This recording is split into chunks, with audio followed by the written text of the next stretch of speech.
আমি অনেক সময় বলি, আমার প্রায় সময় জানাজা পড়তে গেলে মনে হয়, দেখবেন জানাজার নামাজেও মনে করেন 10:30 বাজে জানাজার টাইম দিছে, 10:30 জানাজা, 10:34 বাজে গেছে, 30-40 বাজে গেছে।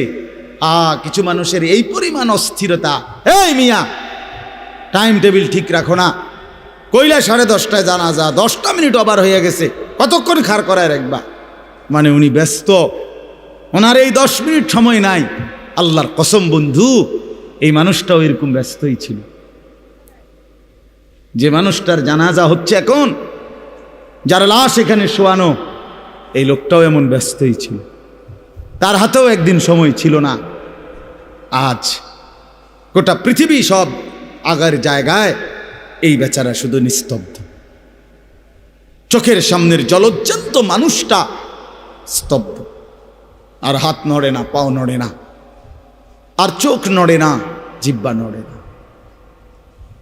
এজন্য দুনিয়ার এই ব্যস্ততার ভিতর দিয়ে আমরা যদি মনে করি যে আমি শুধুই দুনিয়া, ভালো মন্দ, লাভ লোকসান, চাওয়া পাওয়া, প্রাপ্তি অপ্রাপ্তি, মনের চাহিদা পূরণ, সব কিছু শুধু দুনিয়া ভাইয়া, বাবা তো আখেরাত কার জন্য? কবর কার জন্য? তাইলে নবীজি সাল্লাল্লাহু আলাইহি সাল্লাম কাকে তাইলে আখেরাত বুঝাইতে চাইছেন? আল্লাহর কোরআন এমন কোন সূরা নাই, কোরআন শরীফের 114টি সূরা, 114টি সূরার এমন কোন সূরা নাই, এমন কোন রুকু নাই কোরআনে যেখানে আখেরাতের কথা, পরকালের কথা আলোচনা নাই। এই পরিমাণ আল্লাহ তাআলা আখেরাত, আখেরাত, পরকাল, পুনরুত্থান, হাসরের মাঠ, এগুলো আল্লাহ তাআলা এতবার বলছেন, অস্বীকার করার, পাশ কাটার কোনো সুযোগ নেই, কোনো সুযোগ নেই। কোরআন শরীফে আছে সূরা মুলকের মধ্যে, জাহান্নামী যখন চিৎকার করবে, জাহান্নামের ফেরেশতারা তখন বলবে, আলাম ইয়াতিকুম নাদির, এই নাফরমান, তোমারে কি কেউ কোনোদিন জাহান্নামের ভয় দেখায় নাই? ক্বালু বালা, সে বলবে হ্যাঁ, কদ জাআনা নাদির, আমার কাছে বহু ভয় প্রদর্শনকারী বান্দা এসেছিল। কত ইমাম, কত খতিব, কত আলেম, কত ওয়াইজ, কত বক্তা, কত পীর, কত মাশায়েখ, কত আউলিয়া, কত বুজুর্গ চোখের পানি ফেলে ফেলে বারবার বারবার আমার এই জাহান্নামের কথা বলছিল, কিন্তু ফাকাদ্দাবনা, আমি মিথ্যা মনে করেছি। ওয়াকুলনা মা নাযালাল্লাহু মিন শাই, আমি আরো বলছি এগুলো আল্লাহ বলে নাই, তোমরা মোল্লারা, মুন্সিরা তোমরা বানায়া বানায়া বলো। হ্যাঁ, অনেক বেত্তমিজ লোক আছে, ও এত না, হুজুররা যত কয় এত না, না হাবড়া জানে, হাবড়া আগেও একবার ফিডা খাইয়া আইছে, হাবড়া একবার ঘুরে আইছে হাসরের মাঠ, হাবড়া জানে যত কয় এত না। ও কইতে লাগলে সবাই কয়, ও বাড়াইয়ে কয়, মাইক ফাইলে কে না কয়। এই সমস্ত বিদ্রুপ আলেমদের কথাকে আপনি অবজ্ঞা করিলেন। আসলে তো আলেমদের কথা না, কথা যদি হুজুরের কথা হইতো তাইলে না হয় আপনি ফেলে দিতেন, কিন্তু জবানে না হুজুরের কথা, তো সরাসরি আল্লাহর কথা, তো রাসূলুল্লাহর, আল্লাহর, তো সে কথা প্রত্যাখ্যান করলেন কেন? আপনি আমার কথা, আমার ব্যক্তিগত যদি কথা হয় সেটা ফেলে দেন, কথা বোঝেন নাই। কিন্তু উলামায়ে কেরাম আপনাদেরকে নসিহতের মাধ্যমে নিজের ব্যক্তিগত হুজুরদের কথা বলে না, কথা বলেন না কেন? কার কথা বলে? আল্লাহর কথা বলে, রাসূলুল্লাহ সাল্লাল্লাহু আলাইহি সাল্লামের কথা বলে, তো সেটা বাদ দিলেন কেন? সেটা বাদ দিবেন। আমার ব্যক্তিগত কথা তো আপনাদের ধরতে বলি নাই, আমার ব্যক্তিগত কথা বলি, আপনারা দেখি গ্রহণ করেন কিনা বলেন। মনে করেন আমি কুমিল্লা ক্যান্টনমেন্ট থাকি, ময়নামতি সাহেবের বাজার, আমার মাদ্রাসা বাসা ওইখানে। তো আমি কুমিল্লা ক্যান্টনমেন্টে একটা বড় টাওয়ার আছে, গুমতি টাওয়ার, এই গুমতি টাওয়ারের নিচে আন্ডারগ্রাউন্ডে মুদি দোকান এবং তরি তরকারির দোকান। আমি প্রত্যেক দিন ওইখানে তরি তরকারি এবং মুদি যত মাল, এই যে পেঁয়াজ রসুন আদা তেল এগুলো এবং মাছ তরকারি, এগুলো ওই গুমতি টাওয়ার থেকেই সবসময় কিনি। আপনারাও সবাই নিয়ত করেন ইনশাআল্লাহ এখন থেকে সবাই কুমিল্লা ক্যান্টনমেন্ট গুমতি টাওয়ার থেকেই তরকারি এবং চাল ডাল তেল কিনবেন, বলেন ইনশাআল্লাহ। কথা বলেন না তো, তা আপনি কি বলবেন? কি হুজুর আপনি পাগল হইলেন? আমি কিনতাম, আমার আমনের ক্যান্টনমেন্ট আমি কিনতাম যাবো, আমাগো এ দেশে কি মাছ তরকারির অভাব পড়ছে নি? ঠিক কি না বলেন না কেন? তাহলে এইটা না আমার ব্যক্তিগত কথা, কথাটা আমার বুঝছেননি? এইটারে তো আপনারে মানতে কই নাই আমি তো বলি না আপনারে যে আপনি আমার লগে গিয়ে বাজার করেন। তাহলে আপনি যে বললেন হুজুর এরম কয়, হুজুর আর সব কথা ধরলে চলন যাইতো না বর্তমান জমানায়। আপনারা তো আমার একটা কথাও ধরতে বলি নাই, আপনাকে বলছি আল্লাহর কথা না ধরতে। আপনাকে তো বলেছি ভাইয়া রাসূলুল্লাহ সাল্লাল্লাহু আলাইহি ওয়াসাল্লামের কথা ধরতেন। আল্লাহর কথা ফিরায় দেয় কেমনে? নবীর কথা ফিরায় দেয় কেমনে? বলেন বাবা, মেহেরবানি করে। এই জন্য বুঝতে শিখেন, বুঝতে শিখেন। বাস্তব কথা হলো আল্লাহর কোরআন থেকে পরিবর্তনের জন্য আগ্রহ থাকতে হয়। কোরআনুল কারীম আল্লাহ তাআলা মানুষের পরিবর্তনের জন্যই নাজিল করছেন, পাঠাইছেন আল্লাহ তাআলা পরিবর্তনের জন্য। এটা সারা পৃথিবীর সমস্ত মানুষের জন্য হেদায়েত, মানে চলার পথ, নির্দেশিকা। সারা পৃথিবীর সমস্ত মানুষের সমস্ত প্রয়োজন পূরণের ক্ষেত্রে কোরআনুল কারীম হেদায়েত। কোরআনুল কারীমের মধ্যে সমগ্র পৃথিবীর সমস্ত মানুষের সমস্ত প্রয়োজনের সব বিষয় আলোচিত আছে, সব বিষয়, সবার, শুধু মুসলমান না, সবার। কোরআনুল কারীমের মধ্যে আল্লাহ তাআলা বলেন, মা ফাররাতনা ফিল কিতাবি মিন শাই, আমি এই কিতাবের মধ্যে, কোরআনের মধ্যে আল্লাহ বলেন কোনো কিছুর আলোচনা বাদ দেই নাই। মা ফাররাতনা, ছেড়ে দেই নাই। ওয়া নাযালনা আলাইকাল কিতাবা তিবিয়ানান লিকুল্লি শাই। আল্লাহ তাআলা বলেন, বন্ধু আপনার উপরে আমি কোরআন নাজিল করেছি তিবিয়ানান লিকুল্লি শাই, এর মধ্যে সমস্ত কিছুর বিস্তারিত আলোচনা। তাহলে সকল কিছুর তিবিয়ান মানে বিস্তারিত আলোচনা। এজন্য আল্লাহ তাআলা কোরআনুল কারীমের মধ্যে সব বিষয়ের আলোচনা করছে, কিছুই বাদ দেন না, কিছুই বাদ দেন না। আল্লাহ তাআলা সমস্ত কথা বলার পরেই, নবীজির মাধ্যমে বুঝানোর পরেই বলছেন আল ইয়াউমা আকমালতু লাকুম দীনা। আল্লাহ তাআলাই নাজিল করে বলছেন, বন্ধু আজকে আমি দিন পূর্ণ করে দিলাম। ওয়া আতমামতু আলাইকুম নি'মাতি, এবং শরীয়তের নামে, বিধানের নামে, হুকুমের নামে আমি আল্লাহ তাআলা কি চাই বান্দার কাছে, এই সব কিছু আমার হুকুম, আমার আহকাম, আমার শরীয়ত, আমার বিধান, এইটা আমি আজকে পূর্ণ করে দিলাম। আর নতুন কোনো শরীয়ত, নতুন কোনো বিধান, নতুন কোনো হুকুম পরিবর্তন আসবে না, হবে না। নামাজ আর কোনোদিন 4 ওয়াক্ত হবে না, নামাজ আর কোনোদিন 6 ওয়াক্ত হবে না। যাকাত 100 টাকার মধ্যে 2.5 টাকা, এইটাই কোটি কোটি টাকা থাকলো 2.5 টাকা, আবার সমান সমান থাকলো 2.5 টাকা, অর্থাৎ আর বাড়বে না, কমবে না, পূর্ণ। যেই হুকুম আমি আল্লাহ বলছি আপনি রাসূলের মাধ্যমে এই 23 বছরে, আগামী কিয়ামত পর্যন্ত আর কোনো রদবদল হবে। ওয়ারাদিতু লাকুমুল ইসলাম দীনা, আমি আল্লাহই কিয়ামত পর্যন্তের জন্য, সারা পৃথিবীবাসীর জন্যে ইসলামকেই একমাত্র ধর্ম হিসাবে পছন্দ করে দিলাম। এজন্য ধর্ম কেবল একটাই পৃথিবীতে, সেটা ইসলাম। পৃথিবীতে ধর্ম কয়টা? একটাই ধর্ম, ইসলাম। আল্লাহ পাক মনোনীত ধর্ম একটাই, ইসলাম।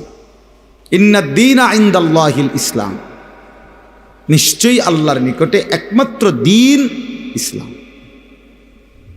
ওয়া মান ইয়াবতাগি গায়রাল ইসলামি দীনান ফালা ইউকবালা মিনহু। আল্লাহ তাআলা বলেন, ইসলামকে বাদ দিয়ে যে কেউ অন্য কোনো ধর্ম গ্রহণ করবে, সেটা কখনোই আমি আল্লাহ গ্রহণ করব না। ওয়া হুয়া ফিল আখিরাতি মিনাল খাসিরিন, এবং ওই ব্যক্তি ইসলামকে বাদ দিয়ে অন্য কোনো ধর্মকে অনুসরণ করল, যে আল্লাহ বলেন আখেরাতে পরকালে সে নিশ্চিত ক্ষতিগ্রস্ত, জাহান্নাম, জাহান্নাম। এজন্য ধর্ম কেবল একটাই, ইসলাম, মুসলমান। আমাদের যেটা ধর্ম এটাই ধর্ম, অন্য সব ধর্ম পরিত্যক্ত, বাতিল। ইসলাম আসার পরে, আমাদের নবী সাল্লাল্লাহু আলাইহি সাল্লাম আসার পরে আসমানি যত কিতাবও ছিল আগের, সব কিছু স্থগিত। নবী সাল্লাল্লাহু আলাইহি ওয়াসাল্লাম বলছেন, আজকে যদি আমার জামানায় মূসা নবীও বেঁচে থাকতো তো সেও আমাকেই অনুসরণ করত, ঈসা যদি বেঁচে থাকতো সে আমাকেই অনুসরণ করত। লাউ কানা মূসা হাইয়ান লামা ওয়াসিআহু ইল্লা ইত্তিবাই, আমারই অনুসরণ করত। এজন্য ভাই আমি সব সময় বলি, চারটি জিনিস আমাদের কাছে আছে যেটা সর্বশ্রেষ্ঠ। এক, আল্লাহ আমাদের রব, তিনি সর্বশ্রেষ্ঠ। দুই, মুহাম্মদ সাল্লাল্লাহু আলাইহি ওয়াসাল্লাম আমাদের রাসূল, তিনি সর্বশ্রেষ্ঠ। তিন, কোরআন আমাদের কিতাব, এটা সর্বশ্রেষ্ঠ। চার, ইসলাম আমাদের ধর্ম, এটা সর্বশ্রেষ্ঠ। কয়টা হইল? আল্লাহ, রাসূল, কোরআন, ইসলাম। চারটি সর্বশ্রেষ্ঠ নিয়ামত যার কাছে আছে, এরপরও যে নষ্ট হয়ে গেল, বরবাদ হয়ে গেল, চরিত্রহীন হয়ে গেল, নাফরমান হয়ে রইল, তার চাইতে বড় বদনসিব, মন্দ কপাল, দুর্ভাগা, তার চাইতে বড় বঞ্চিত আর কেউ হইতে পারে না, আর কেউ হইতে পারে। এই জন্য আমি সবসময় নওজোয়ান ছেলেদেরকে বলি যে বাবা, তুমি, আল্লাহ তোমার রব, মুহাম্মদ সাল্লাল্লাহু আলাইহি সাল্লাম তোমার রাসূল, কোরআন তোমার কিতাব, ইসলাম তোমার ধর্ম, এত বড় চারটি সর্বশ্রেষ্ঠ নিয়ামত তোমার থাকার পর তুমি নষ্ট হইলা কেমনে? তুমি চরিত্রহীন হইলা কেমনে? কিসের অভাবে? তুমি এক ওয়াক্ত নামাজ পড়তে চাও না, আল্লাহকে চেনো না, আখেরাত পরকাল বলতে কিছুই ভাবো না, এত বড় অসভ্য কেমনে হইলা? আল্লাহ যার রব সে বেনামাজি হয় কেমনে? মুহাম্মদ সাল্লাল্লাহু আলাইহি সাল্লাম যার রাসূল সে বেনামাজি হয় কেমনে? ইসলাম যার ধর্ম সে সেজদা দেয় না কেমনে? কোরআন যার কিতাব সে কিভাবে আল্লাহর নাফরমানি করে? কি কারণে নষ্ট হয়ে গেল? আহা, কি কারণে বরবাদ হলো? ইহুদিদের কাছে আল্লাহ নাজিলকৃত কোনো আসমানি কিতাব এখন নাই, যেটা আছে সেটা বানোয়াটি। খ্রিস্টানদের কাছে আল্লাহ নাজিলকৃত আসমানি কিতাব এখন নাই, এটা তারাও মানে, যেটা আছে সেটা তাদের বানানো বানানো। হিন্দুদের কাছে কোনো আসমানি কিতাবে নাই, নাজিলকৃতও নাই, বানাইনও নাই, যেটা আছে এটা তাদের ব্যক্তির রচিত এবং একাধিক, রামায়ণ, গীতা, বেদ, পুরাণ, এগুলো অনেকগুলো। তাইলে পৃথিবীর কারো কাছে নিখুঁত কোনো কিতাব নাই, কারো কাছে নিখুঁত কোনো ধর্ম নাই। মুহাম্মাদুর রাসূলুল্লাহ সাল্লাল্লাহু আলাইহি সাল্লামের মতো রাসূল, পূর্ণাঙ্গ নবী, সমস্ত গুণে পূর্ণ বৈশিষ্ট্যমণ্ডিত, সর্বশ্রেষ্ঠ, সব দিকে, সব বিবেচনায়, সর্ব অঙ্গে, সর্ববিবেচনায় যিনি সর্বশ্রেষ্ঠ, তিনি রাসূল মুহাম্মদ সাল্লাল্লাহু আলাইহি সাল্লাম। অন্য কারো কাছে নাই, আমাদের কাছে সব আছে। আমাদের কোরআনও নিখুঁত, আমাদের রাসূলও নিখুঁত, আমাদের আল্লাহও নিখুঁত, আমাদের ধর্মও নিখুঁত। এই চারটি নিয়ামত পূর্ণাঙ্গ থাকার পরেও এক মুসলমান 60 বছর মিথ্যা বলে কেমনে? এই চারটি নিয়ামত থাকার পরেও এক মুসলমান 30 বছর একটানা সুদ খায় কেমনে? মিথ্যা বলে কেমনে? হারাম রোজগার করে কেমনে? 30 বছর একজন মুসলমানের নারী বেপর্দা হয় কিভাবে? কি কারণে নষ্ট হইল? কি কারণে চরিত্রহীন হইল? কি কারণে হারামখোর হইল? কি কারণে সুদখোর, ঘুষখোর, বাটপার, সিটার হইল? কেন? কিসের অভাব বলেন? ছেলেরা বলো ভাই, বাবারা বলেন, আপনারাও বলেন, কি কারণে 60 বছর বয়সে আপনি এখনো বিড়ি সিগারেটের বদভ্যাসটাও ছাড়তে পারলেন না? আহা বুড়া মিয়া, আপনার হায়াত আর কত বছর হইলে আপনি বুঝবেন এটা গুনাহ? 60 বছর পরেও আপনি এটা বুঝলেন না, তো 600 বছর পরেই বুঝবেন। কবরের কথা মনে পড়বে কোন দিন? মৃত্যুর কথা মনে পড়বে কোন দিন? এই বয়সকালেও এখনো চা দোকানে বসে রঙিন টেলিভিশনে নর্তকীর নাচ দেখেন, নাচ গান দেখেন। ছি ছি ছি ছি, মুসলমান এত নিকৃষ্ট হয় কিভাবে? মুসলমান এতটা বয়সকালে এভাবে আল্লাহকে ভুলে থাকে কিভাবে? বলে 365 দিনের এক বছরে কোনদিন ফজরের নামাজ পড়ে না মুসলমান, এমন এত বড় জানোয়ার কেমনে হয়? বলে এত বড় জানোয়ার, এত বড় হাইওয়ান মুসলমানের বাচ্চা কেমনে হয়? তুই কার মার ঘরে ভাত খাইছে? কোন মায়ের দুধ পান করছে? এত বড় গাদ্দার যে কোনোদিনও ফজরের নামাজ পড়ে না, যে জানেই না ফজরের ওয়াক্ত কত। এটা কি হাইওয়ান? কত বড় চতুষ্পদ জন্তু এটা! এ মানুষ কিভাবে? বলেন চাচারা, আপনারা বলেন, আপনাদের যাদের ঘরের ছেলেটা মেয়েটা বছরের পর বছর এক ওয়াক্ত নামাজ পড়ে না, এই জানোয়াররে নিয়ে আপনি হাসরের ময়দানে কেমনে দাঁড়াইবেন? এটা সংসার? এটা বুঝি বউ বাচ্চা? এই নাফরমানের পরিচয় দিবেন কিভাবে? কেমনে দাঁড় করাইবেন? কি সংসার করলেন? কার জন্য উপার্জন করলেন? রক্ত পানি করলেন, মাথার ঘাম পায়ে ফেললেন। এই ঘর, এই সংসার, এই খাট, এই পালং, এই সোফা, এই ফার্নিচার, এই ফ্রিজ, এই সমস্ত আসবাবপত্র, জমি জামা, এই অসভ্যদের জন্য বানাইলেন যে একটা সেজদা দেয় না। আস্তাগফিরুল্লাহ। 20 বছর ধরে রাস্তার পাশের পুকুরে যেই বেপর্দা বেহায়া নারী খোলামেলা গোসল করে, হাজারো পুরুষ যাকে দেখে আসতে যাইতে, এই অসভ্য নারীর জন্য আপনার সংসার? এটা মুসলমানের স্ত্রী?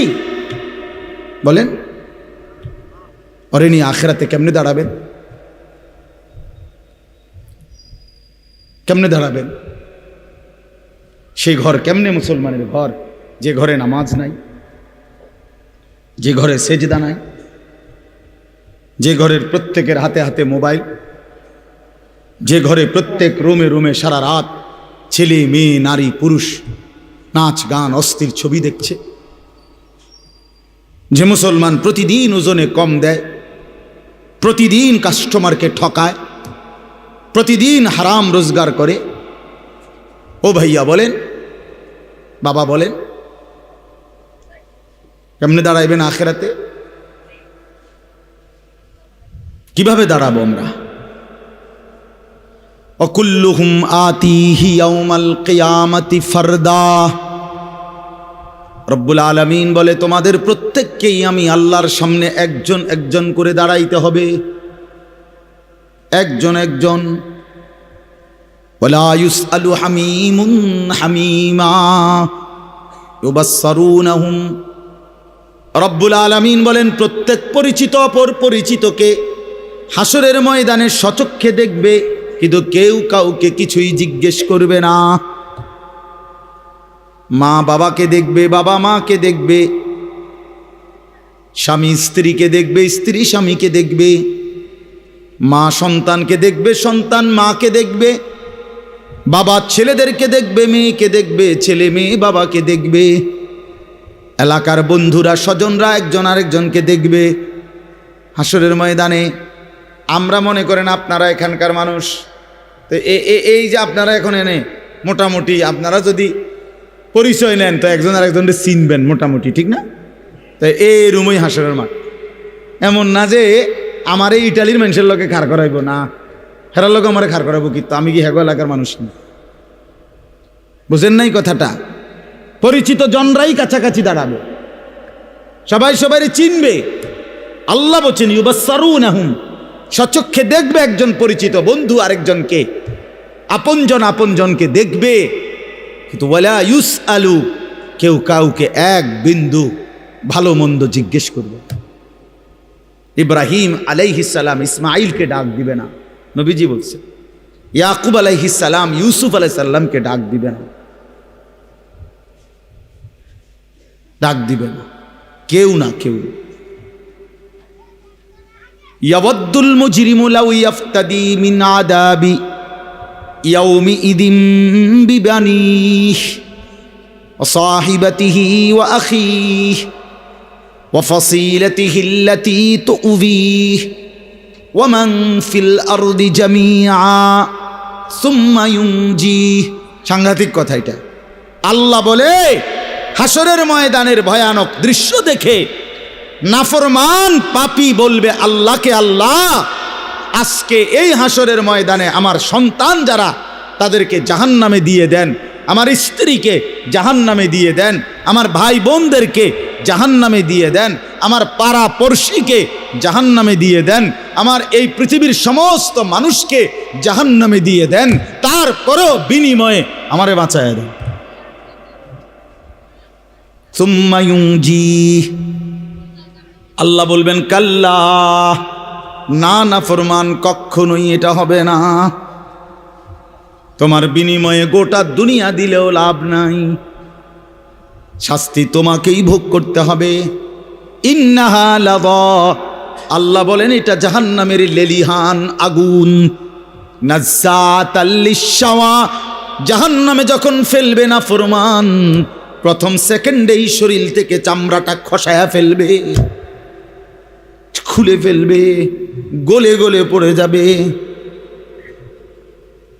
নাজ্জাতাল লিশ-শাওয়া তাদউ মান আদবারা ওয়া তাওয়াল্লা, আল্লাহ বলে জাহান্নাম থেকে যে পলায়ন করতে চাইবে, আড়াল হইতে চাইবে, জাহান্নাম নিজে টাইনা তার ধরে নিয়ে আসবে। এদিকে আয় না ফরমান, এদিকে আয়, ওদিকে কই যাস গাদ্দার। তখন সেজদা দিতে বলছে, দিলি না কেন? মা সালাকাকুম ফি সাকার ক্বালু লাম নাকু মিনাল মুসাল্লিন। কোরআনুল কারীমের মধ্যে আছে ফেরেশতারা জিজ্ঞেস করবে, নাফরমান তুই জাহান্নামী কেন হলি? নাফরমান চিৎকার করে বলবে, ভাই আমি নামাজ পড়ি নাই। খোদার কসম, কোরআনের আয়াত প্রথম জবাব দিবে এটা, ক্বালু লাম নাকু মিনাল মুসাল্লিন, আমি নামাজ পড়ি নাই। কি ভাবছেন? হ্যাঁ ছেলেরা, বাবারা, আপনারা কি ভাবছেন? কার লাগে কি কামাই করেন? কি আশ্চর্য মুসলমান! আপন ছেলে 16 বছর, 18 বছর, 20 বছর এক ওয়াক্ত নামাজ পড়ে না, সারাদিন মোবাইল টিপে, এবারটা এই অসভ্যের জন্য এবারটা সুদে টাকা লইয়া, কিস্তিতে টাকা নিয়া, এরপরে এই অসভ্য সন্তানকে বিদেশ পাঠায়। কারে পাঠাইলেন বিদেশ? কার লাইয়া নিজে হারাম নিলেন? এই নাফরমানের জন্য? হ্যাঁ, ওই আপনার কি আখিরাতের কি উপকার দিবে? কথা বলেন না কেন? কি উপকার দিবে? হয়তো হয়তো আমার চোখের সামনেই একটা সেজদা দেয় না, চোখের আড়ালে গেলে কি সেজদা দিব? কার জন্য সুদে টাকা নিলেন? কার জন্য নিজের জাহান্নামটা বরাদ্দ করে নিলেন? কার জন্য নিজের কবরটা বরবাদ করে দিলেন? আস্তাগফিরুল্লাহ, আস্তাগফির। হায় মুসলমান, কোন দিন বুঝবেন? কোন দিন বুঝবেন আপনারা? কতবার বললে বুঝবেন আলেমদের কথা? কতবার? রাসূলুল্লাহ সাল্লাল্লাহু আলাইহি সাল্লাম বলছেন, কোরআনের আয়াত শোনায় শোনায় উম্মত আল্লাহ তাআলা কোরআনে বলছে, তোমরা যারা সুদ ছাড়ো নাই, তোমরা আমি আল্লাহর সাথে যুদ্ধের ঘোষণা শোনো, আমি তোমাদের সাথে যুদ্ধ নামলাম। মনে রাখো না ফরমান, সুদখোর, তুমি আমি আল্লাহর সাথে যুদ্ধ করলা, আর আমার সাথে যুদ্ধ করে কেউ টিকবা না, আমি আসাদ দিয়া জাহান্নামে ছুঁড়ে মারব। মনে রাখিস গাদ্দার, আমি বলছিলাম তোকে আমি হালাল দিয়ে রিজিক দিতে পারবো, তুই আমারে বৃদ্ধাঙ্গুলি দেখাইয়া বলছিস আল্লাহ আপনি পারতেন না হালাল দিয়া, আমি বাটফারি না করলে আমার সংসার চলবে না, আমি ওজনে কম না দিলে আমার সংসার চলবে না, আমি সুদ না নিলে, কিস্তি না নিলে আমার বউ বাচ্চা না খাইয়া মরবো, আমনে বাদ দেন, আপনি অন্য লোকের চিন্তা করেন, আমি আমারটা বুঝ করি। কি নাই তো কি চাচা বলেন, নাই তো কি? আপনি কি বুঝাইতে চাইলেন? না তো আল্লাহকে এটা বুঝাইতে চান না? আল্লাহ আমারটা আমি দেখি।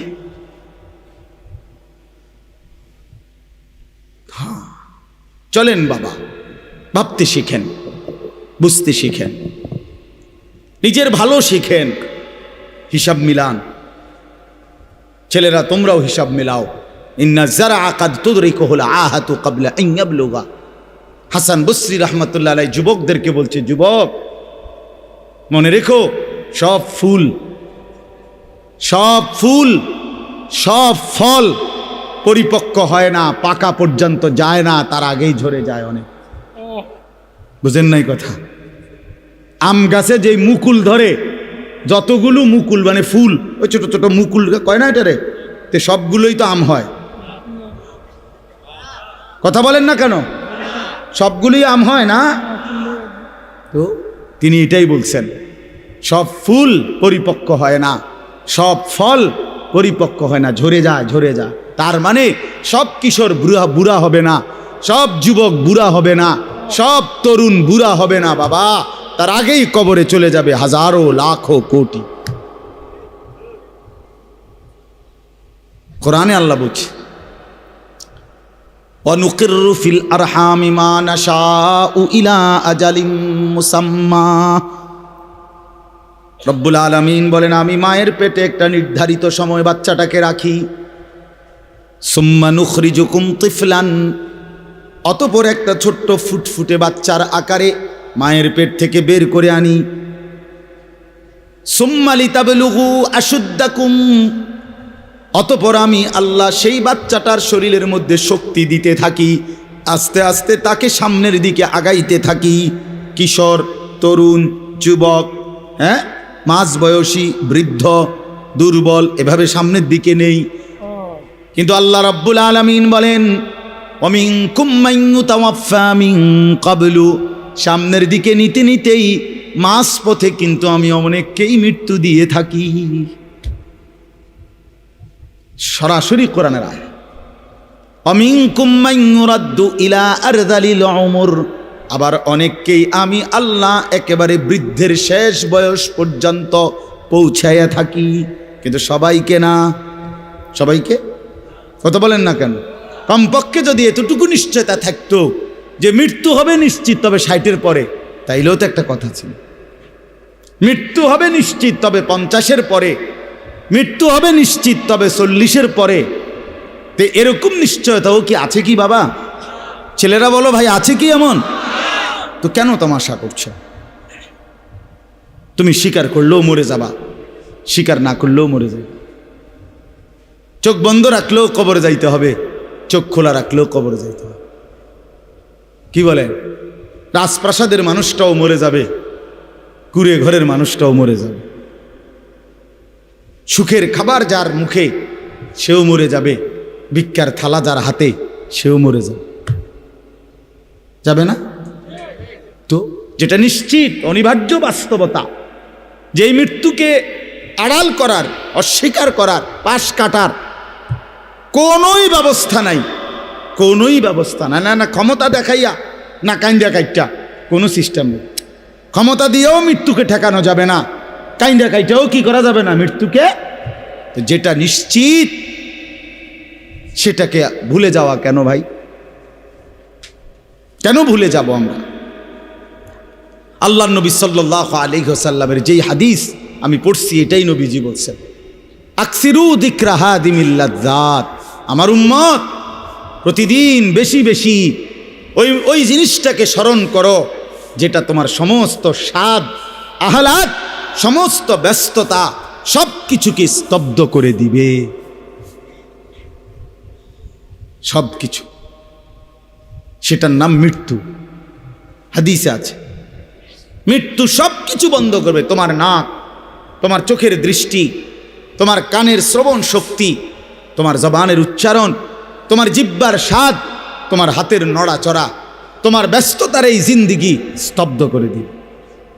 দিবি কিনা বলে? আমি অনেক সময় বলি, আমার প্রায় সময় জানাজা পড়তে গেলে মনে হয়, দেখবেন জানাজার নামাজেও মনে করেন 10:30 বাজে জানাজার টাইম দিছে, 10:30 জানাজা, 10:34 বাইজা গেছে, 30-40 বাইজা গেছে। কিছু মানুষের এই পরিমাণ অস্থিরতা, এই মিয়া টাইম টেবিল ঠিক রাখো না, কইলা 10:30 জানাজা, 10টা মিনিট ওভার হয়ে গেছে, কতক্ষণ খাড় করায় রাখবা? মানে উনি ব্যস্ত, ওনার এই 10 মিনিট সময় নাই। আল্লাহর কসম বন্ধু, এই মানুষটাও এরকম ব্যস্তই ছিল। যে মানুষটার জানাজা হচ্ছে এখন, যার লাশ এখানে শোয়ানো, এই লোকটাও এমন ব্যস্তই ছিল।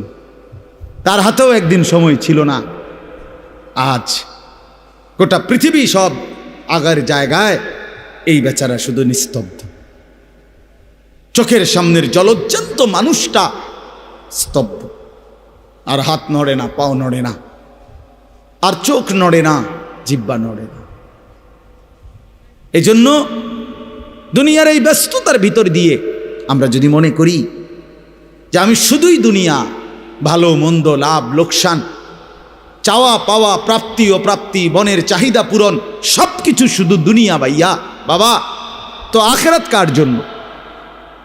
কবর কার জন্য? তাইলে নবীজি সাল্লাল্লাহু আলাইহি সাল্লাম কাকে তাইলে আখিরাত বুঝাইতে চাইছেন? আল্লাহর কোরআন এমন কোন সূরা নাই, কোরআন শরীফের 114টি সূরা, 114টি সূরার এমন কোন সূরা নাই, এমন কোন রুকু নাই কোরআনে যেখানে আখিরাতের কথা, পরকালের কথা আলোচনা নাই। এই পরিমাণ আল্লাহ তাআলা আখিরাত, পরকাল, পুনরুত্থান, হাসরের মাঠ, এগুলো আল্লাহ তাআলা এতবার বলছেন, অস্বীকার করার, পাশ কাটার কোনো সুযোগ নেই, কোনো সুযোগ নেই। কোরআন শরীফে আছে সূরা মুলকের মধ্যে, জাহান্নামী যখন চিৎকার করবে, জাহান্নামের ফেরেশতারা তখন বলবে, আলাম ইয়াতিকুম নাদির, এই নাফরমান, তোমারে কি কেউ কোনোদিন জাহান্নামের ভয় দেখায় নাই?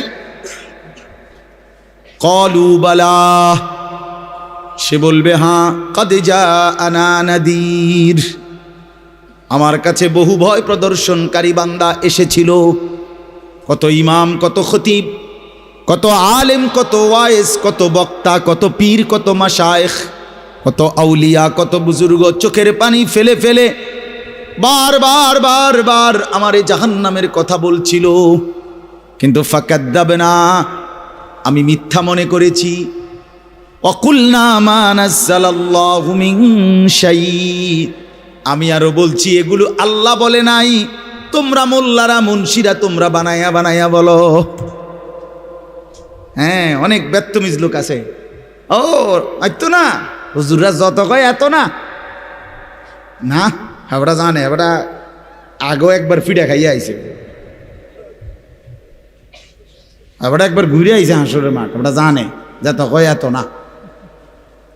ও কইতে লাগলে সবাই কয়, ও বাড়াইয়ে কয়, মাইক ফাইলে কে না কয়। এই সমস্ত বিদ্রুপ আলেমদের কথাকে আপনি অবজ্ঞা করিলেন। আসলে তো আলেমদের কথা না, কথা যদি হুজুরের কথা হইতো তাইলে না হয় আপনি ফেলে দিতেন, কিন্তু জবানে না হুজুরের কথা, তো সরাসরি আল্লাহর কথা, তো রাসূলুল্লাহর, আল্লাহর, তো সে কথা প্রত্যাখ্যান করলেন কেন? আপনি আমার কথা, আমার ব্যক্তিগত যদি কথা হয় সেটা ফেলে দেন, কথা বোঝেন নাই। কিন্তু উলামায়ে কেরাম আপনাদেরকে নসিহতের মাধ্যমে নিজের ব্যক্তিগত হুজুরদের কথা বলে না, কথা বলেন না কেন? কার কথা বলে? আল্লাহর কথা বলে, রাসূলুল্লাহ সাল্লাল্লাহু আলাইহি সাল্লামের কথা বলে, তো সেটা বাদ দিলেন কেন? সেটা বাদ দিবেন। আমার ব্যক্তিগত কথা তো আপনাদের ধরতে বলি নাই, আমার ব্যক্তিগত কথা বলি, আপনারা দেখি গ্রহণ করেন কিনা বলেন। মনে করেন আমি কুমিল্লা ক্যান্টনমেন্ট থাকি, ময়নামতি সাহেবের বাজার, আমার মাদ্রাসা বাসা ওইখানে। তো আমি কুমিল্লা ক্যান্টনমেন্টে একটা বড় টাওয়ার আছে, গুমতি টাওয়ার। এই গুমতি টাওয়ারের নিচে আন্ডারগ্রাউন্ডে মুদি দোকান এবং তরি তরকারির দোকান। আমি প্রত্যেক দিন ওইখানে তরি তরকারি এবং মুদি যত মাল, এই যে পেঁয়াজ রসুন আদা তেল এগুলো এবং মাছ তরকারি এগুলো ওই গুমতি টাওয়ার থেকেই সবসময় কিনি। আপনারাও সবাই নিয়ত করেন ইনশাআল্লাহ এখন থেকে সবাই কুমিল্লা ক্যান্টনমেন্ট গুমতি টাওয়ার থেকেই তরকারি এবং চাল ডাল তেল কিনবেন, বলেন ইনশাআল্লাহ। কথা বলেন না তো, তা আপনি কি বলবেন? কি হুজুর আপনি পাগল হলেন? আমি কিনতাম, আমার আমনের ক্যান্টনমেন্ট আমি কিনতাম যাবো, আমাগো এ দেশে কি মাছ তরকারির অভাব পড়ছে নি? ঠিক কিনা বলেন না কেন? তাহলে এইটা না আমার ব্যক্তিগত কথা, কথাটা আমার বুঝছেননি? এইটারে তো আপনারে মানতে কই নাই আমি তো বলি না আপনারে যে আপনি আমার লগে গিয়ে বাজার করেন। তাহলে আপনি যে বললেন হুজুর এরম কয়, হুজুরের সব কথা ধরলে চলন যাইতো না বর্তমান জমানায়। আপনারা তো আমার একটা কথাও ধরতে বলি নাই, আপনাকে বলছি আল্লাহর কথা না ধরতে। আপনাকে তো বলেছি ভাইয়া রাসূলুল্লাহ সাল্লাল্লাহু আলাইহি ওয়াসাল্লামের কথা ধরতেন। আল্লাহর কথা ফিরায় দেয় কেমনে? নবীর কথা ফিরায় দেয় কেমনে? বলেন বাবা, মেহেরবানি করে এই জন্য বুঝতে শিখেন, বুঝতে শিখেন। তিনটা জিনিস আমাদের মধ্যে লাজেম থাকা চাই। এক হলো তাওহীদ, দুই হলো রিসালাত, তিন হলো আখিরাত। এই তিন জিনিস ভুলে গেলে মুসলমান হয় না। তাওহীদ ভুলে গেলে, অর্থাৎ লা ইলাহা ইল্লাল্লাহ, জীবনের সব ব্যাপারে সব বিষয়ে যা কিছু হচ্ছে আমার জীবনের এই সারা পৃথিবীর কায়নাতের সমস্ত নড়া চড়া প্রত্যেকটা বিন্দু বিসর্গ করছেন শুধুই একজন, তিনি আল্লাহ। তিনি কে? লা ইলাহা ইল্লাল্লাহ, আল্লাহ ছাড়া আর কোনো ইলাহ নাই, দেনেওয়ালা আর কেউ নাই, পালনেওয়ালা আর কেউ নাই। এটা তাওহীদ। আর শাজিমের উপর থেকে সাতবক জমিনের নিচ পর্যন্ত যেটা যেমনে যেভাবে আছে সেটা একজনই পরিচালনা করছেন, তিনি আল্লাহ। এ কথা যত দিলের মধ্যে বসাইতে হবে। দুই নাম্বার রিসালাত। রিসালাত মানে হলো মুহাম্মাদুর রাসূলুল্লাহ সাল্লাল্লাহু আলাইহি সাল্লাম, এই কথা গ্রহণ করা। এই কথা আবার গ্রহণ করার কি? এই কথা গ্রহণ করা হইল মুহাম্মদ আল্লাহর রসুল, আল্লাহ আমার জন্য উনাকে পাঠাইছেন। অতএব আমার জীবনের হাসি কান্না আনন্দ বেদনা, রাত দিন, ঘর সংসার বাজার ব্যবসা, আয় রোজগার, স্ত্রী পুত্র পরিজন, কদম কদম বিন্দু বিন্দু নিঃশ্বাস নিঃশ্বাস আমি অনুসরণ করব একজনকে, তিনি মুহাম্মাদুর রাসূলুল্লাহ সাল্লাল্লাহু আলাইহি ওয়াসাল্লাম। এটারে বলে রিসালাত। এটাকেই বলে নবী সাল্লাল্লাহু আলাইহি সাল্লামকে চেনা, এটাকেই বলে নবী সাল্লাল্লাহু আলাইহি সাল্লামকে ভালোবাসা, এটাকেই বলে নবী সাল্লাল্লাহু আলাইহি সাল্লামকে অনুসরণ কর। আমার ভাইয়া, আল্লাহর দোয়াই আপনি আপনার জায়গাতেই থাকেন, আপনি আপনার তরিকাতেই থাকেন, আপনি আপনার পীরের কাছেই থাকেন, যে যেখানে আছেন থাকেন, কোনো অসুবিধা নাই। শুধু নিজেরে ধোকা দিয়েন না, ধোকা খাইয়েনও না, কাউরে ধোকা দিয়েনও না। আল্লাহ রসুল বলছে আল মুমিনু লা ইয়াখদাউ ওয়ালা ইউখদাউ। খেয়াল করে শুনেন এই কথাটা। মুমিন, নবীজি বলছে, কোনো ইমানদার কাউকে ধোকা দেয় না। খোদার কসম নবী বলছে ইমানদার ধোকা খায়ও না। লা ইয়াখদাউ অর্থ সে ধোকা দেয় না, ওয়ালা ইউখদাউ অর্থ নিজেও ধোকা খায় না। অতএব রসুলুল্লাহ সাল্লাল্লাহু আলাইহি সাল্লামের সাথে সম্পর্ক, ভালোবাসা, মহব্বতের সবটা 100 অনুসরণের মাধ্যমে, অনুসরণের মাধ্যমে। চেহারায় যার দাড়ি নাই সে রসুলকে ভালোবাসে না, ঘরে যার স্ত্রী বেপর্দা সে রসুলকে ভালোবাসে না, উপার্জনের মধ্যে যার হালাল নাই সে রসুলকে ভালোবাসে না, জীবনে যার সুন্নত তরিকার অনুসরণ নাই সে আল্লাহর রসুলকে কশ্চিন কালেও ভালোবাসে না। ভালোবাসে বললে এটা ভালোবাসার নামে ধোঁকা, মিথ্যাবাদিতা ছাড়া আর কিচ্ছু না। হ্যাঁ, হাসরের ময়দানে মার খাইয়েন না, ধরা খাইয়েন না। কথা বুঝছেন না?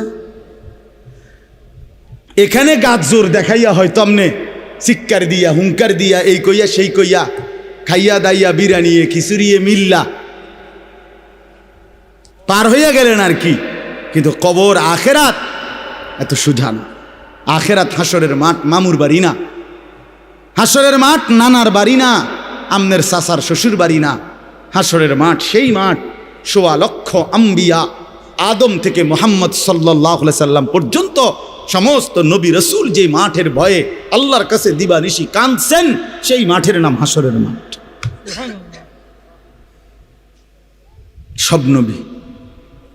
সব নবী আল্লাহর কাছে হাসরের মাঠের ব্যাপারে দোয়া করছে। আমাদের নবী সাল্লাল্লাহু আলাইহি সাল্লাম পর্যন্ত যার কোনো গুনাহ নাই, যিনি নিষ্পাপ, সেই নবীজি পর্যন্ত 5 ওয়াক্ত নামাজের পরে সব আলেমদেরকে জিজ্ঞাসা করেন, নবীজি নিয়মিত 5 ওয়াক্ত নামাজের পরে দোয়া করতেন, আল্লাহুম্মা হাসিবনি হিসাবান ইয়াসীরা। আল্লাহ, হাসরের মাঠে আমার ভয় লাগে, আপনি আমি মুহাম্মদের আপনার বন্ধুর হাসরের মাঠের হিসাব সহজ করে দিয়ে। নিজের ব্যাপারে বলছেন। এই জন্য বাপ রাগ হইয়েন না। 1 নম্বর তাওহীদ, কলিজার ভিতরে ঈমান মজবুত করতে হবে। 2 নম্বরে রিসালাত, জিন্দিগির মধ্যে রাসূলুল্লাহ সাল্লাল্লাহু আলাইহি সাল্লামের অনুসরণ নিশ্চিত করতে হবে। কেন মেসওয়াক করেন না? আপনি জানেন নবীজি মেসওয়াক করতেন, এই জন্য করেন না। কেন দস্তরখান বিছায়া খানা খান না? আপনি জানেন, শুনছেন যে নবীজি সাল্লাল্লাহু আলাইহি সাল্লাম দস্তরখান বিছায়া সমান জায়গায় খানা খাইতেন, এই জন্য আপনি ইচ্ছা করে এটা বিছান না। কারণ আপনার কলিজার ভিতরে সিদ্ধান্ত, আমি মুহাম্মদুর রাসূলুল্লাহ সাল্লাল্লাহু আলাইহি সাল্লামের বিরোধিতা করব। কেন আপনি দাড়ি কাটেন? কারণ আপনি শুনছেন নবীজি দাড়ি লম্বা করতে বলছে, এই জন্য আপনি এটা বুঝাইলেন। রাসূলুল্লাহ সাল্লাল্লাহু আলাইহি সাল্লাম আপনি কইছেন, আচ্ছা আমরে দেখাম। আপনি জানেন, হ্যাঁ, আপনার বাম পাও দিয়ে ঢুকতে বাথরুমে টয়লেটে মনে থাকে না। কেন মনে থাকে না? আপনি জানেন না এটা নবীজি বলছে। কথা বলেন না, নাকি ওই কাউমি মাদ্রাসার হুজুররা কইছে? কথা বলেন না। মেসওয়াক এটা রাসূলুল্লাহ সাল্লাল্লাহু আলাইহি সাল্লামের সুন্নত না কওমি আলেমদের সুন্নত? কথা বলেন না আপনারা। তো এটা করেন না কেন? কারে ওহাবি বলেন? কারে গালি দেন? কেন গালি দেন? কি বুঝে গালি দিলেন? কেন বললেন? বলেন, কি অপরাধের কারণে আমি রসুলের দুশ্মন হব? কেন আমি মিসওয়াক করি? এই অপরাধের কারণে না? কথা বলেন না কেন? আমি দাড়ি রাখছি দেখে এই অপরাধের কারণে? কোন আমার স্ত্রী পর্দানসীন, আমার মেয়ে পর্দা করে, আমার ঘরে টেলিভিশন নাই, আমার রোজগারের মধ্যে আমি হারাম করার চেষ্টা করি না, তো সব ক্ষেত্রে রাসূলুল্লাহ সাল্লাল্লাহু আলাইহি সাল্লামের সুন্নাতের উপরে চলার চেষ্টা করলাম, তা আমি রসুলের দুশ্মন কেন হলাম? আমি বুঝাইলাম, আমি বলতে মানে আপনি যে কোনো একজন আলেমে দ্বীনকে আপনি কেন নবীর দুশ্মন বলবেন? এত বড় জুলুম কেন করেন? এত বড় কেন জুলুম করেন বাবা? চা দোকানে বসে একজন আলেমের বদনাম করলেন, আপনি আন্দাজ করলেন একজন আলেমের ইলমের কদর কত? আমরা কিতাবে স্পষ্ট পড়ছি, সারা পৃথিবীর ইমানদারের সমস্ত বন্দিগি আর আল্লাহর রাস্তায় জিহাদ, এই দুইটার পার্থক্য কদ্দুর। সারা পৃথিবীর ইমানদারের সমস্ত ইবাদাত, একটি সমুদ্রের মধ্যে যদি কেউ আঙ্গুল দেয়, আঙ্গুল চুবায়, তো আঙ্গুলের অগ্রভাগে পানি লাগবে যে দূর, এতে করে সমুদ্রের ঢেউ তো বন্ধ হয়ে যাবে, ঠিক না? নৌকা চলা বন্ধ হয়ে যাবে না? সমুদ্র টের পাবে কিছু? কিতাবে স্পষ্ট আছে, একজন ইমানদারে সমস্ত মুমিনের সব ইবাদত একত্র করিলে এইটার মর্যাদা হলো আঙ্গুলের অগ্রভাগের পানি। আর আল্লাহর রাস্তার জিহাদ ফি সাবিলিল্লাহ, জীবন দেওয়া, জিহাদ করা, এটা সমুদ্রের বাকি পানি। এরপরে লিখছে যে সমস্ত ইবাদত এবং আল্লাহর রাস্তার যুদ্ধ, এইটাও এবার একসাথ করেন। এই সবটা এবার ইবাদাত এমনকি জিহাদ সবটা একত্র করিলে আঙ্গুলের অগ্রভাগের পানি, খোদার কসম, আল্লাহর কসম, এলেম, কোরআন সুন্নার এলেম, এলেম এইটা সমুদ্রের বাকি পানি। বিশ্বাস করে। এবার বলেন এক আলেমে দ্বীনের কদর কত? আপনি কারে টিটকারি করলেন? কারে? বাবা আপনার মসজিদের ইমাম ৬,০০০ টাকা বেতন দিয়ে আপনার চোখে লাগছে না? বেটার বেতন কম। হ্যাঁ, বেটার বেতন কম তো আপনি না কম দিছেন? উনি নি কম নির্ধারণ করছেন, আপনি না তারে মূল্যায়ন করেন না? কথা বলেন না কেন? আমাদের সমস্ত একটা স্পষ্ট কথা খেয়াল করেন, যদি এক সমস্ত মুসলমানের টার্গেট হইতো যে আমি প্রত্যেক বিষয়ে আল্লাহর কোরআন রসুলের সুন্নাত মোতাবেক চলবো, তাইলে এই পৃথিবীতে মসজিদের ইমামের চাইতে ব্যস্ত জিন্দিগি আর কেউ পালন করার কথা ছিল না। কেন? ওই মহল্লার সমস্ত মানুষের ঈমান, ইসলাম, আখিরাতের সমস্ত দিক নির্দেশনা সারাক্ষণ উনাকে দিতে হইতো। তখন উনার কদরও হইতো অনেক, তখন উনার বেতনও হইতো অনেক, উনার হাদিয়াও হইতো অনেক। কিন্তু আমাদের কলিজার ভিতরে আখিরাত লাগে না মনে হইছে, কোরআন তিলাওয়াত লাগে না, রসুলের সুন্নাত লাগে না। মেয়ের বিয়েটার মধ্যে নবীর সুন্নাত কি এটা জানার দরকার নাই, ছেলের বিয়েটার মধ্যে নবীর সুন্নাত কি এটা জানার দরকার নাই। ওই হদ্দার মাতব্বর মিল্লা তারা ঠিক করছে বিয়েটার মধ্যে চেয়ার হইব ২০০, টেবিল হইব মোট ৩০টা, গেট হইব একটা ৭০,০০০ টাকা দামের গেট, হাইয়েস্ট গাড়ি যাব ৬০টা, প্রত্যেকটার মধ্যে বেড়া বেড়ি মিল্লা বইব ১৪ জন, তো ৫টার মধ্যে ৫, ১৪, ৭০ জন। এরপরে দিয়া গেটে দিব ২,০০০, বাজে খরচ হইল ৩,০০০, এই হইল ৫,০০০। এগুলো হইল হিসাব। আর হুজুরে আইয়া কয়ে গেছে রবিবারে মাইয়াগার বিয়া, দুপুরে দুগা ভাত খাইয়ে যাই। বুঝেন নাই? কিন্তু যদি সে জানতো যে রাসূলুল্লাহ সাল্লাল্লাহু আলাইহি সাল্লামের 4টা মেয়ে নবী বিয়ে দিছেন, আমি সেভাবে রসুলের মেয়ে যেভাবে বিয়ে দিছেন আমি আমার কন্যাকে সেভাবে বিয়ে দেব, তাইলে তো ইমাম সাহেবের কাছেই উনি আগে আসতো। ঠিক কিনা বলে? আলেমের কাছেই আগে আসতো। কিন্তু ওই যে ওনার তো এটা দরকার নেই। কি আপনার বাড়িতে 3 দিন ধরে ডেকসেট বাজে? হ্যাঁ হুজুর আসলে কিতা করবো, শরম দিয়ে না, ফুলাইনে আউশ করছে, ফুলাইনে শখ করছে। হায় রে আল্লাহ, হায় মুসলমান, এইভাবে রাসূলুল্লাহ সাল্লাল্লাহু আলাইহি সাল্লামের হুকুমকে, সুন্নাতকে গলা টিপে হত্যা করলেন। নবীজি নিজে বলছে না, আপনারা কতবার শুনছেন, নবীজি বলছে বিয়ে আমি রাসূলের সুন্নাত, বলছি কি না বলেন? আবার বলেন বলছি কি না? তাহলে যার সুন্নাত তার মতো হইতে হবে না? তো রাসূলুল্লাহ সাল্লাল্লাহু আলাইহি সাল্লামের সুন্নাত বিয়ে, তো বিয়ে নবীজি সাল্লাল্লাহু আলাইহি সাল্লাম বিয়ের মধ্যে গায়ে হলুদ, ডেকসেট, এই লম্বা গেট আর গাড়ির মধ্যে ফুল, এই সব। আমি অনেক সময় অনেকের জিজ্ঞাসা করছি যে ভাই বিয়ে কার, বিয়ে কার? কইছে ওনার। আমি কই এই ফুল দিয়ে লাগাইছেন গাড়ি, বিয়ে তো প্রাইভেট কারে করানো উচিত। বেকুব যদি পুরা তার সিরা হয়, এই মাতাল হওয়ার কারণে একমাত্র তার সিরা দেখা প্রাইভেট কারের মধ্যে কি লাগাইছে। কিরে বেটা বিয়ে হইলো এইতের, ফুল লাগাইলো কোথায়? প্রাইভেট কারে। পাগল কারে কয়? এই পাগলের বাতরান দেখে। বলেন আপনারা চাচা, আপনারা বলেন, এটা বিবেক নিয়ে কথা। কি বিয়ে করে এতে ফুল লাগায় প্রাইভেট কারের? বলদ নিয়ম নেই, এর থেকে বড় বলদ আর কি? আস্তাগফিরুল্লাহ, কি পরিমাণ বোকা আমরা। 10,000 টাকা কোথায় লাগাইলেন? 10,000 টাকা এই ফুলগুলো লাগাইতে গিয়ে 5,000 টাকা, 7,000 টাকা, 10,000 টাকা কোথায় দিলেন? 10,000 টাকা পেলে একজন এতিম সন্তান 1 বছর পড়ালেখা করতে পারত। 10,000 টাকা পেলে একজন বিধবা নারী হয়তো তার 2 মাসের চাল ডাল কিনতে পারত। আর আপনি বিয়ের গাড়িটা সাজায় নিয়ে গেলেন, মেয়ের বাড়িতে দাঁড়াইতে দেরি, ফাওড়া দিতে দেরি, গাড়িটা থামতে দেরি, ছেলেগুলোরে নামাইলে জামাইরে নামাই নিতে নিতে পরবর্তী সর্বোচ্চ 5টা মিনিটের ভিতরে আইসা দেখবেন একটা ফুলও গাড়িতে নাই। এত বড় বেউকুফ যেটা আমার 5টা মিনিট টিকলো না, আমি কার জন্য সাজাইলাম? কার জন্য সাজাইলাম?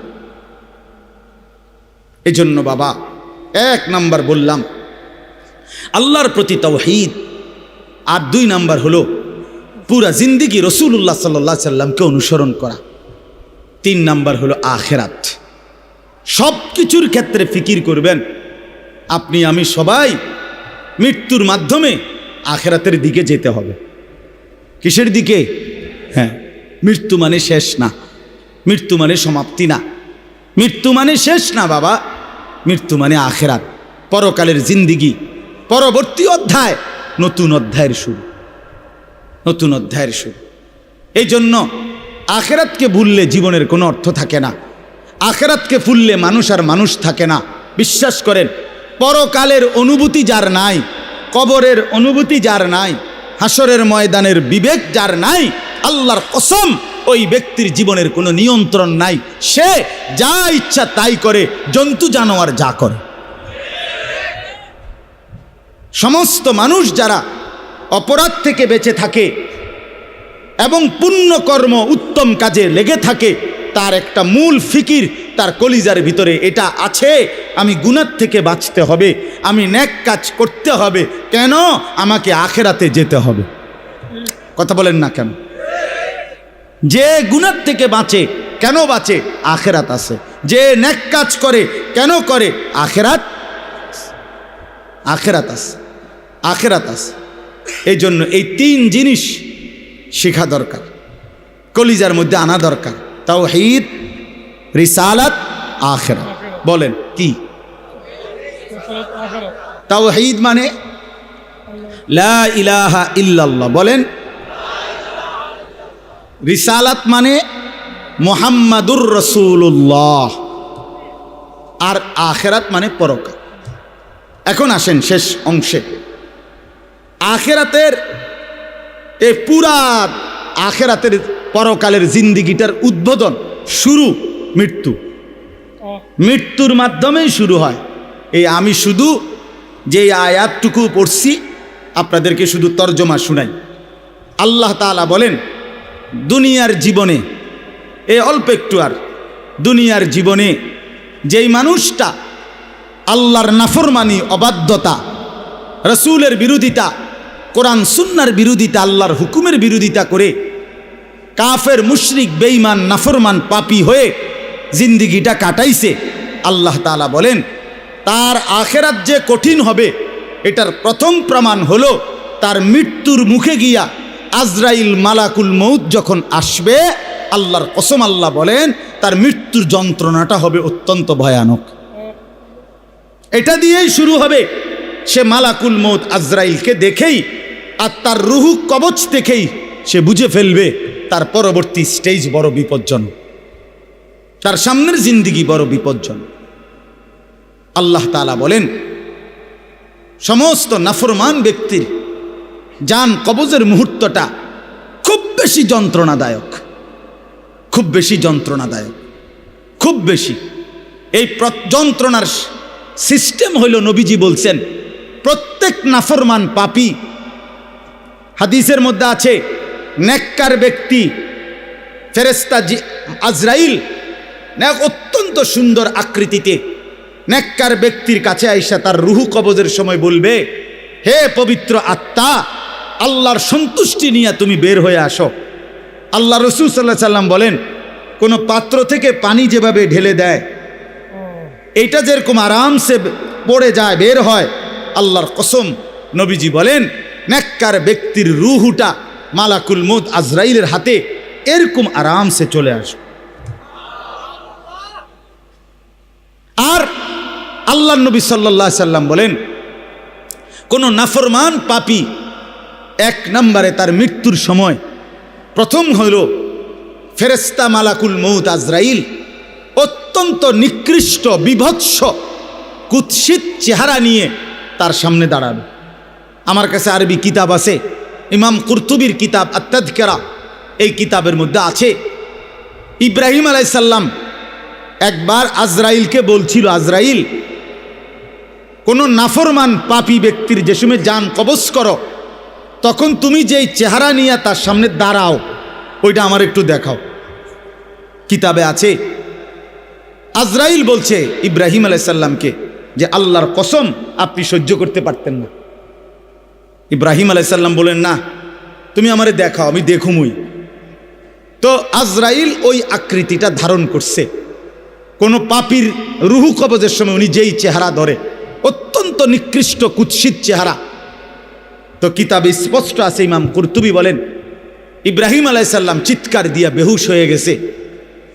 লম্বা সময় পরে হুঁশ আসার পরে উনি চোখের পানি ফেলে আল্লাহকে বলছে, আল্লাহ তোমার কোনো নাফরমান বান্দা পরবর্তীতে কবরের আযাব, হাসরের আযাব, জাহান্নামের আযাব আর কিছুই লাগবে না, শুধু কেবল আজরাইলের এই বিভৎস চেহারার যদি একবার দেখে, তার 60 বছরের নাফরমানির শাস্তির জন্য এটাই যথেষ্ট, এটাই যথেষ্ট।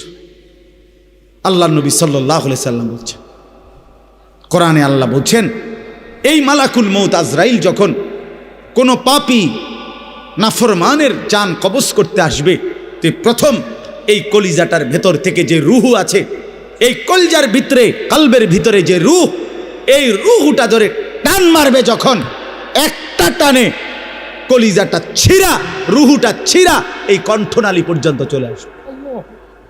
কাল্লা ইযা বালাগাতিত তারাকিয়া, কাল্লা ইযা বালাগাতিত তারাকিয়া। আর কিছুই না বান্দা, শোনো, যখন নাফরমান তোমার জান কবজের সময় রুহুটা চলে আসবে কণ্ঠনালীতে, এবার রুহুটা বের হতে চাইবে না, বের হতে চাইবে না, নাফরমান ছটফট করবে।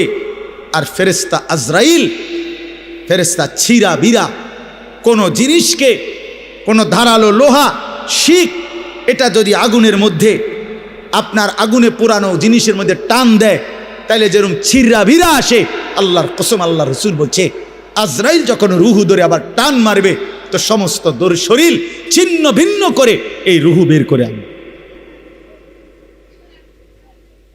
ওয়াকিলা মান রাক, আল্লাহ বলে আশপাশের মানুষগুলো তখন বলবে, ওই লোকের ছটফটানি দেখা, হায় তাকে বাঁচাবার জন্য কোনো ওজা ডাকো, বৈদ্য ডাকো, ডাক্তার ডাকো, কবিরাজ ডাকো, কে আছো তাকে চিকিৎসা করবে, ডাকো না, আনো না, অত ভীষণ ছটফট করছে। আল্লাহ বলেন যান্না আন্নাহুল ফিরাক, কিন্তু ওই নাফরমান বুঝে ফেলবে আজ আর তাকে কেউ ফিরাইতে পারবে না, তাকে দুনিয়া থেকে বিচ্ছিন্ন হতেই হবে, তাকে চলে যেতেই হবে। বন্ধু আমার, বাপ আমার, একটা জরুরি কথা আপনারা বয়স্ক লোকেদেরকে বলি। রাসূলুল্লাহ সাল্লাল্লাহু আলাইহি সাল্লাম বলেছেন, আমার এই কথাটা খেয়াল করেন, নবীজি বলছেন, ইন্নাল্লাহা ইয়াকবালু তাওবাতাল আবদ মা লাম ইউগারগির। বান্দা যখন আজরাইলকে দেখে, তখন তার রুহে, তার শরীরের মধ্যে আরে গড়গড়া শুরু হয়, মৃত্যুর গড়গড়া শুরু হয়। আল্লাহ রসুল বলছেন, তখন আর আল্লাহ তাআলা কারো কোনো তওবা কবুল করেন, তওবা কবুল করেন। ওয়ালাইসাতিত তাওবাতু লিল্লাযীনা ইয়ামালুনাস সাইয়্যাত হাত্তা ইযা জাআ আহাদাহুমুল মাউত ক্বালা ইন্নী তুবতুল আন।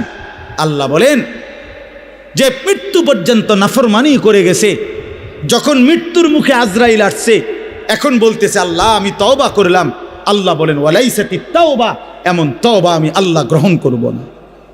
আমরা অনেক সময় 90 বছরের বুড়া, 70 বছরের বুড়া মিয়া একদম লম্বা হইয়া সোজা হইয়া গেছে, এবার একদম টাইনতে আছে লম্বা করিয়া, এই সময়ে গিয়া 200 টাকা হাদিয়া দিয়া হুজুরে আনছে, হুজুর তোবাটা ফরাইয়া দেন, আব্বারে ব্যস্তটা বুঝ করিয়া দেন, ধরেন এই 200 টাকা রাখে। কি তওবা করাবে হুজুর? হুজুর এখন ওনার কোনো এহসাস, অনুভূতি আছে? কথা বলেন না কেন? উনি জানে কিছু কি বলতেছে, কি তওবা করাইলেন? কিসের তওবা? কিসের তওবা এটা? কিসের তওবা? গুনাহ করলেন আপনি, আপনার ফরামু বুঝি আমি, হ্যাঁ, আপনার গুনাহ আপনি না জানেন। এই জন্য আল্লাহ কোরআনে বলছেন, ওয়াল্লাযীনা ইযা ফাআলু ফাহিশাতান আও যালামু আনফুসাহুম যাকারুল্লাহ। আল্লাহ বলে, বান্দা শোনো, জীবনভর যদি গুনাহ করো, নাফরমানি করো, জুলুম করো, নাফরমানি করো, কিন্তু আমার যেই বান্দা গুনাহ করবে অথবা নাফরমানি অশ্লীলতা বেহায়াপনা করে, আল্লাহ বলেন যদি সাথে সাথে আমি আল্লাহকে মনে করে অতঃপর ফাস্তাগফারু লিযুনুবিহিম, আমি আল্লাহর কাছে নিজের গুনাহের জন্য মাফ চায়, ওমান ইয়াগফিরুয যুনুবা ইল্লাল্লাহ, বুঝে শুনে দিল থেকে বলে আল্লাহ আপনি মাফ না করলে মাফ করবে কে? ওয়ালাম ইউসিররু আলা মা ফালু ওহুম ইয়ালামুন, আর আল্লাহকে বলে আল্লাহ এই গুনাহ আমি ছেড়ে দিলাম, ওহুম ইয়ালামুন, জেনে বুঝে এমন নাফরমানি আর করব না, মাফ করে দেন। খোদার কসম আল্লাহ বলেন বুঝে শুনে আমার বান্দা যদি গুনাহ ছেড়ে দিয়ে আর করবে না ওয়াদা দিয়ে, আমি আল্লাহর কাছে চোখের পানি ফেলে মাফ চায়, এবার গুনাহ যদি আসমান পরিমাণও হয় আমি আল্লাহ ওয়াদা করলাম বিনিময়ে পুরা মাগফিরাত দিয়ে দেব। উলাইকা জাযাউহুম মাগফিরাতুম মির রাব্বিহিম, পুরা মাফ। যে শর্ত হইল বান্দা আর করবা না, ওয়াদা দিতে হবে, গুনাহগুলো ছেড়ে দিতে হবে। আমনের কলজার ভিতরে হইল আমনে কোনো সুদের টিয়া ছাড়তেন না, আপনি কোনো বিড়িখানা ছাড়তেন না, আপনি কোনো সাদওয়ানের টেলিভিশন সাউন্ড বন্ধ করতেন না, আমনে হুজুরের লগে যে ডোলেন আস্তাগফিরুল্লাহ রাব্বি, আপনি কীর্তেন লরেন, আপনার পকেটে দে বিড়ি, আপনার লেগে দে সাদওয়ানে টেলিভিশন লইয়া বইয়া রয়েছে দোকানদার, আপনি লরেন কীর্তেন, কির তওবা করেন কার কাছে? আল্লাহ বুঝে না, কথা বলে না, হ্যাঁ আল্লাহ জানে না, এটারই নি কয় তওবা। টেলিভিশনের দিকে চাইয়া চাইয়া কয় তোবা তোবা তোবা তোবা তো, আহারে কিতে রে বাবা রে, দেশটার মধ্যে কি শুরু হইল? আপনি যেটি চাইতে আছেন এটি শুরু হয়েছে। আস্তাগফিরুল্লাহ আস্তাগফির। এজন্য বাবা জওয়ান হন বৃদ্ধ হন, গুনাহ ছাড়তে হবে এখন। কখন বলেন? ওই বাবা বলেন না কখন? এখন এখন এখন আজ। গুনাহ করলেন যখন ছাড়বেন তখন, দিল দিমাগ আকল হুঁশ আছে যখন, এটা মনে রেখে।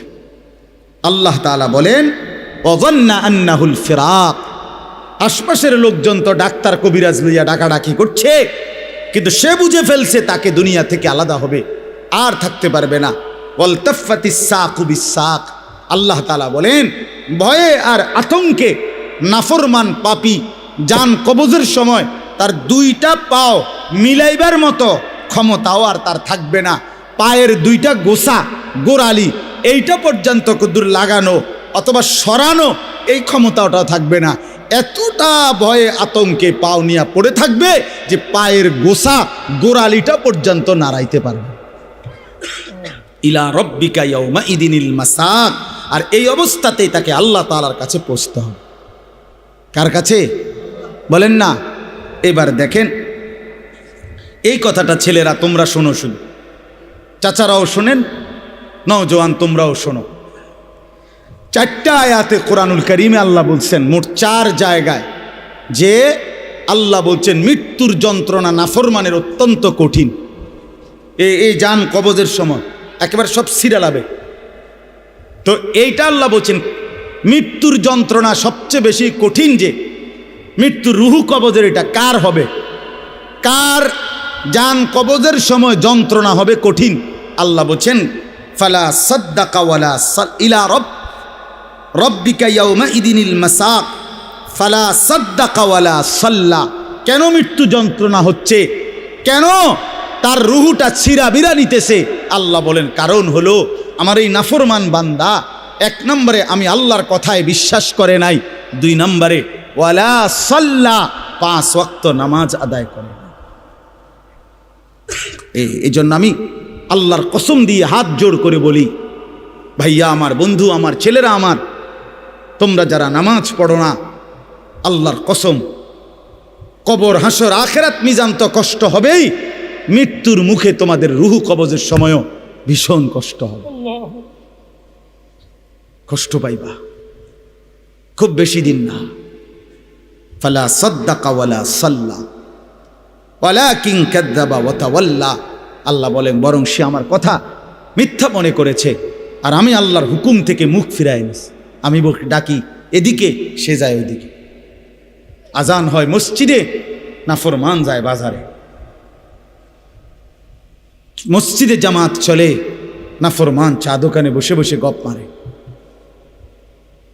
হ্যাঁ, ওয়ালাকিন কাযযাবা ওয়া তাওয়াল্লা। এরপরে আরো সাংঘাতিক কথা বলছে আল্লাহ, সুম্মা যাহাবা ইলা আহলিহি ইয়াতামাত্তা। আল্লাহ বলেন আমারে তো বিশ্বাস করে নাই, নামাজ পড়ে নাই, আমি আল্লাহর হুকুম থেকে মুখ ফিরায় নিছে, অথচ বউ বাচ্চা সংসারের মধ্যে গর্ব আর অহংকারের মধ্যে চলাফেরা করছে। অর্থাৎ এই যে নামাজ পড়ে নাই, হালাল খায় নাই, এইটা নিয়ে একটু লজ্জিত বিব্রত অনুভূতিটুকুও নাই, বরং বউ বাচ্চার মাঝে ফুর্তি করছে। বাবা বাবা, বুঝেন নাই? টাকা আনছে সুদের, কিন্তু কথাবার্তার স্টাইলে বোঝা যায় এটা যে গুনাহ পাপ, ওনার বিবেকের মধ্যে ওইটা নাই।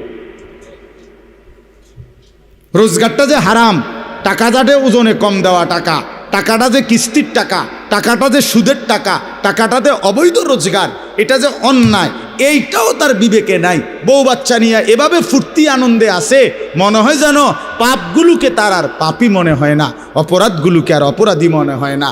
এইবার আল্লাহ শেষ বললাম, আল্লাহ বলে এমন নাফরমান বন্দার জন্য আউলা আলাকা ফা আউলা, হে বান্দা তোমার জন্য দুর্ভোগ, তোমার জন্য দুর্ভোগ।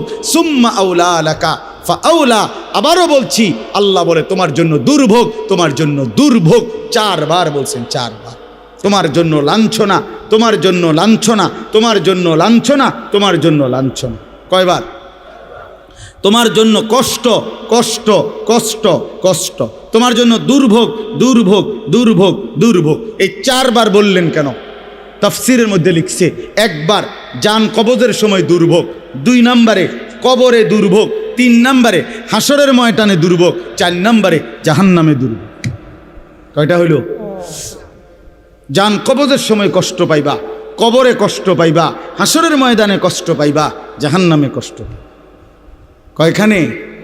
আয়াহসাবুল ইনসানু আন ইউতরাকা সুদান। আল্লাহ বলছে মানুষ তুমি কি ভেবেছ আমি তোমারে এমনি এমনি ছেড়ে দেব? হ্যাঁ হ্যাঁ, কি ভাবছো বান্দা? কবরের প্রথম মিনিট, প্রথম সেকেন্ডে যখন প্রশ্নের জবাব দিতে পারবা না, আল্লাহ তখনই বলে ফেলবে বান্দা, ফেরেশতারা আমার নাফরমান বান্দার জন্য জাহান্নামের বিছানা বিছিয়ে দাও, জাহান্নামের পোশাক পরিয়ে দাও। ফাআফরিশুহু মিনান নার ওয়ালবাসুহু মিনান নার ওয়াফতাহু লাহু বাবান ইলান নার। জাহান্নাম বরাবর দরজা খুলে দাও।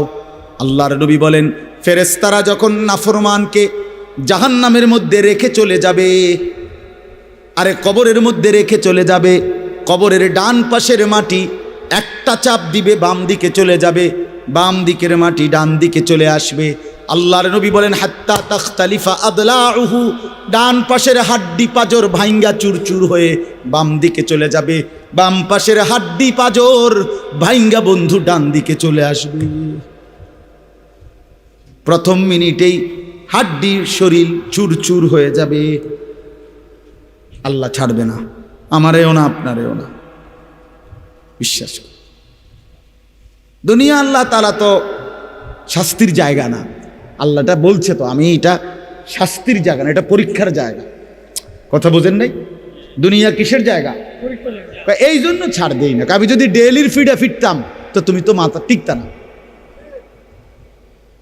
আজকে যারা নামাজ পড়ে নাই, এখন যারা এশার নামাজ পড়ে নাই, মনে করেন এখন গিয়ে ঘুমাবে, তো ফেরেশতা যদি একটা লাথি মারে, আইয়া একটা খিচ্চা লাথি মারে যে গাদ্দার ওঠ, তো একটা লাথির লোকে তো 7টা মহাদেশ পার হইয়া যাবে। যদি একটা টানা চটকোনা দেয় ঘাটটা বাড়াইয়া, কি হবে তখন? এই জন্য আল্লাহ কোরআনে বলছে আমি যদি বান্দা নগদ শাস্তি দেই তাহলে তো ঘাড় সোজা কইরা একজনও চলতে পারবে না। আমি তো জমিনটাকে, পৃথিবীতে আমি আল্লাহ শাস্তির জন্য না, এটা বিচারের জায়গা না, আমলের জায়গা, বিচারের জায়গা আলাদা। মালিকি ইয়াউমিদ্দিন।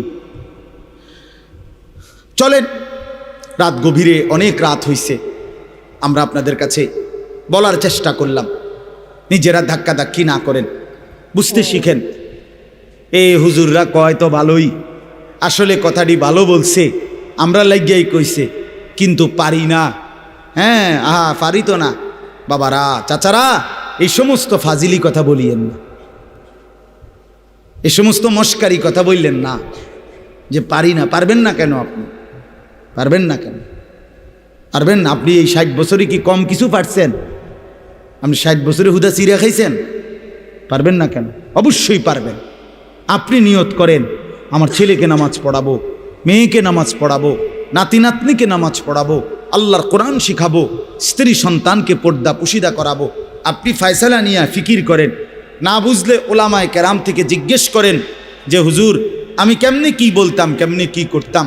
আপনি শিখেন, আপনি বুঝেন, মৃত্যু পর্যন্ত বলা চালু রাখেন। তাইলে হবে কি, যদি আপনার কথায় তারা ফিরেও না আসে, আপনার লাগাতার বলা, চোখের পানি ফেলা, আপনার অব্যাহত চেষ্টার কারণে হতে পারে আল্লাহ আপনারে মাফ করে দেবে। কিন্তু আপনি যে মাতেনও না, লড়েনও না, আপনি বইয়া বইয়া তারার লগে ভাত খান, আপনি আপেল খান, মালটা খান, গপ মারেন, খুশি, অথচ তারা নামাজ পড়ে না। তো এইটা কি ধরনের জিন্দেগি? আল্লাহ আমাদেরকে বুঝার তৌফিক দান করেন। যেই ছেলেরা আলহামদুলিল্লাহ আজকের এই মাহফিলের ইন্তজাম করেছো ভাই, তোমাদের কাছে আমার অনুরোধ, ভাইয়া নামাজ পড়ো।